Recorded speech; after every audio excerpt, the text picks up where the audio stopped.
In this video, I'm going to work with some simple fabric painting, some flat painting using this gray sweatshirt, and I have some matte fabric paint, and then I have this shiny fabric paint in a squeeze bottle. I also have several other supplies. I made some stencils here, and I'll use a palette to spread the paint, brush, pen, and then this cardboard inside to give myself a nice surface to push against. We always want some sort of hard surface to push against, and putting this inside acts as a gasket. That way, if the paint does go through the surface, which is rare, it doesn't stick to the other side and glue your garment shut. Now, there are several ways of putting a design on your shirt. I usually like to outline things first, so I'm going to use this pen with these stencils. Sometimes you can just freehand it. I don't normally suggest that, especially when you're beginning. And you can use a stencil brush, which is very stiff, but in doing so you need to realize that sometimes the stencil will get in your way. And since I'm going to be doing a lot of designs using this basic motif of holly leaves with berries, I want to put a line on here and just paint inside that later on. Some people don't realize that the stencils are merely suggestions. You don't have to use them as they're presented. You can just use pieces of them if you need to, and you can move them around. Now, I'm putting down several leaves here, and if I was doing this with a stencil brush directly onto the stencil, I would probably end up making a mess all over the place as I put the stencil on wet paint and then reprinted it. So that's why I'm doing the outlines, because it just makes it easier for me to place these leaves wherever I feel like it. And just because the stencil has leaves in a specific spot doesn't mean that I have to use them exactly as they are, although on this one right now I am. Now I'm going to do a little bit of flat painting, and flat painting just means that I'm using a flat brush and I'm not painting any shading or any type of details into it. I'm working from the outside of the shape towards the center. It gives me more control with the tip of this flat brush to do that. If I work from the center to the outside, I might make a sort of a sloppy edge, and I don't necessarily want that in this case. We're going to clean up the edges a little bit later with the shiny paint, so it won't make a big difference if you do it one way or the other, but I like to work from the outside edge towards the center if I can.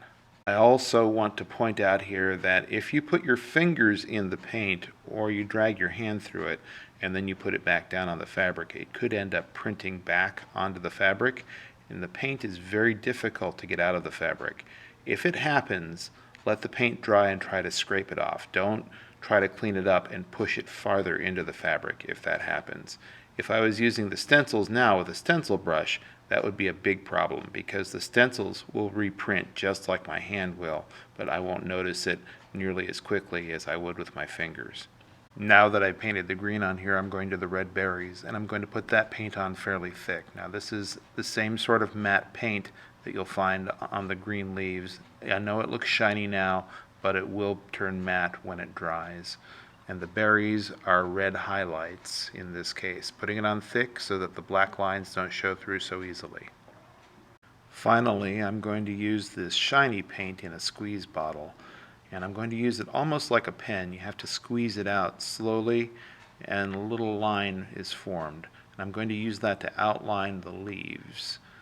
I'm going to use red on the berries and green on the leaves, and this will form an edge around the outside of the leaves. It's going to cover that black line if it's still visible, and it's going to neaten up the edge quite a bit. But you have to have a slow, controlled hand to get yourself a nice, thin, shiny line.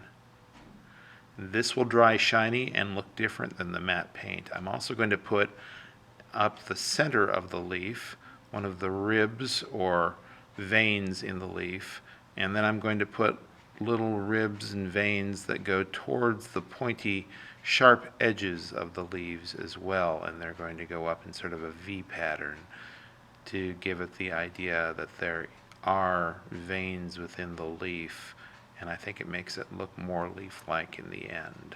Please note that I change my angle occasionally so that I can go around the leaves and not put my fingers in the paint if at all possible. I would normally move the shirt around because I'm just working in a small area, but that would be difficult with the video camera. So I'm trying to approach it from a couple of different angles. And I'm also outlining each of the berries as well.